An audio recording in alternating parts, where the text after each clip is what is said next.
আমার খবর।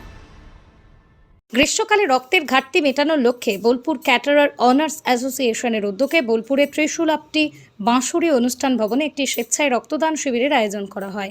শিবিরের আনুষ্ঠানিক উদ্বোধন করেন বোলপুর মুলুক ভারত সেবাশ্রম সংঘের শান্তি মহারাজ। এদিন প্রায় 20 থেকে 25 জন স্বেচ্ছায় রক্তদান করেন।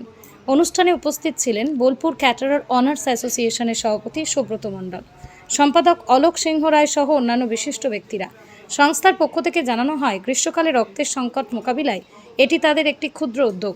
তাদের আশা, সমাজের বিভিন্ন সংগঠন ও সাধারণ মানুষ এভাবে এগিয়ে এলে সরকারি হাসপাতালগুলিতে রক্তের ঘাটতি অনেকটাই পূরণ করা সম্ভব হবে।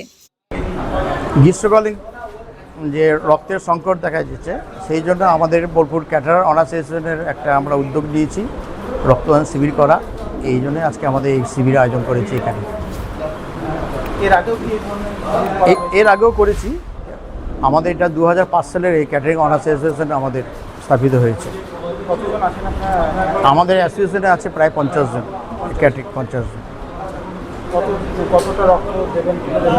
আমরা 40-50 জনের এক্সপেক্ট করেছি, 40-50 জন হবে। এখন পর্যন্ত 20-25 জন হয়ে গেছে। এই মাথায় এলো যে রক্তের সংকট দেখা গেছে। জানেন, আপনারা জানেন যে রক্তের সংকট, বোলপুর ব্লাড ব্যাংকে ব্লাড নেই। এই জন্য আমরা এই উদ্যোগটা নিয়েছি। আমরা চাবো যে আমাদের মতো আরও অনেক অর্গানাইজেশন এগিয়ে আসুক এই রক্তদান শিবিরের জন্য। এর স্বাদ আর সুগন্ধ জাস্ট অসাধারণ। ভিকে গোল্ড রাইস আমাদের পরিবারের প্রথম পছন্দ। ভিকে গোল্ড রাইস, সেরা স্বাদ, সেরা স্বাদ, সেরা সুগন্ধ। দেখতে চোখ রাখুন আমাদের ফেসবুক ও ইউটিউব চ্যানেলে।